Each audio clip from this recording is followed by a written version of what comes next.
We're two parts of Mortal Coil Performance Society, which is a theatre company based in the Lower Mainland. As such, we're in the business of telling stories, and with our type of work, we get much of our inspiration from the outdoor sites where we perform.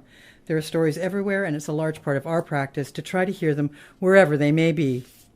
Often, sites inspire stories, like the show that we produced in the summer of 2008 at the Stanley Park Miniature Train called Letters from Lithuania, which was set in and around the train and told the story of a Jewish Lithuanian family's diaspora. Importantly, the train played a crucial role in the production by moving both actors and audience through the various locations and stories that made up the family's journey, both literally and theatrically. It was after this production that a board member suggested we look at the Britannia shipyards to see if we could find inspiration there for our next project. So Peter and I made our way down to Steveston on a cold weekend afternoon and were properly and promptly gobsmacked. We found a stunning natural environment with the sky, the river, an eagle's nest, and a site that was full of stories, some already written and some waiting to be told.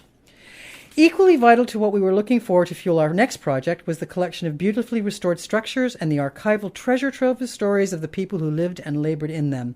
Working and living next to the river and building some of the early communities in Steveston had left behind an evocative site that had stories, too many as we were to discover to tell. Together, these elements convinced us that we'd found the place that would provide the perfect inspiration and the best location for our next production. From the beginning, the river and its fish was central to our understanding of what the production would ultimately be about. Without the exploitation that the millions of salmon that ran the Fraser allowed, none of the communities that existed next to that river would have existed. And equally importantly, for what we were proposing to do, little of the drama, the theatrical tension, or the story arc would have been possible without the thing that tied everyone together, the fish. The salmon drew people from everywhere on the globe to feed their families and to make their fortunes, and it was those stories that spoke to us on our first visits to Britannia. And as we were to say again and again over the next 3 years, absolute exploitation exploits absolutely. Britannia had everything. Buildings, stories, natural staging areas, everything. Were we inspired? Absolutely.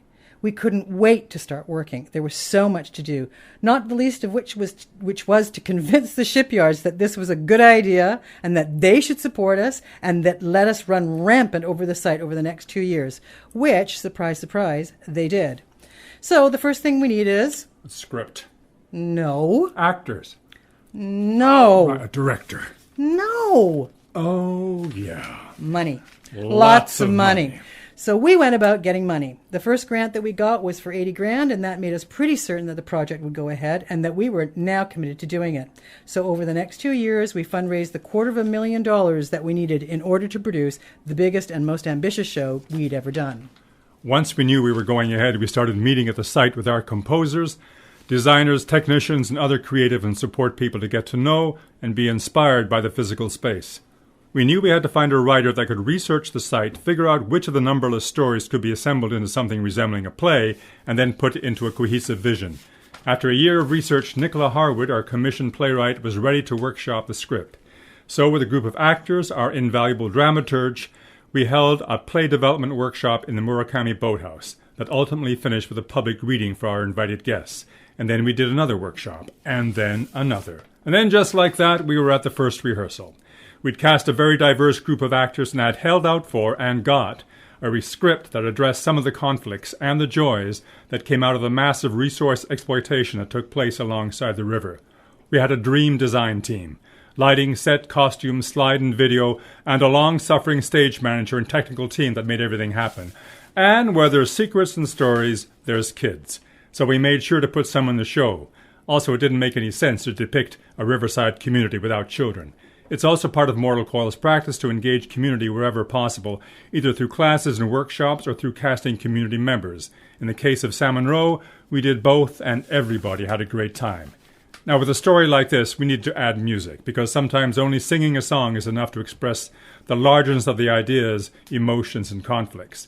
This is our 4-piece band in our 2013 production, with just some of the instruments that they played during the show.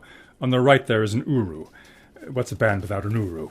And, of course, we had the immeasurable good fortune to contact and bring into the process Sakaya the Coastal Wolf Pack, a family group of First Nations dancers, drummers, singers, and, as it turned out, pretty hot actors. Working with Sakaya gave us access to that most important part of the river's history, pre-European contact. And soon enough, we were putting the set in and driving the Britannia staff crazy. This is Jason McLean, our low-impact technical director. And we wanted the show to be as true to what had actually happened as we could, while keeping in mind this was a family show. There was a lot of conflicts during the fish packing days, and not just between labor and management, but also between the diverse communities residing by the river's edge and lived off its bounty. In particular, we wanted to explore and show the effects of these communities in the face of an ever-diminishing resource. We tried to recreate, without being a museum, what things would have looked like in the fishing community that lived around Steveston. This was as much to tease out as to illustrate the stories that reside on the Britannia site. Now, we had rehearsed on site, outdoors in plain sight of an intrigued and often bewildered passing audience. This might have hampered our focus a bit, but helped to sell the show out in 3 days in 2011. We were so gratified that many who came to see it had either worked in the canneries or were connected with someone who had. It's hard to evaluate the importance of this piece to the Steveston community. Even so, the city of Richmond recognized the value of the experience so much that they funded a 2013 remount.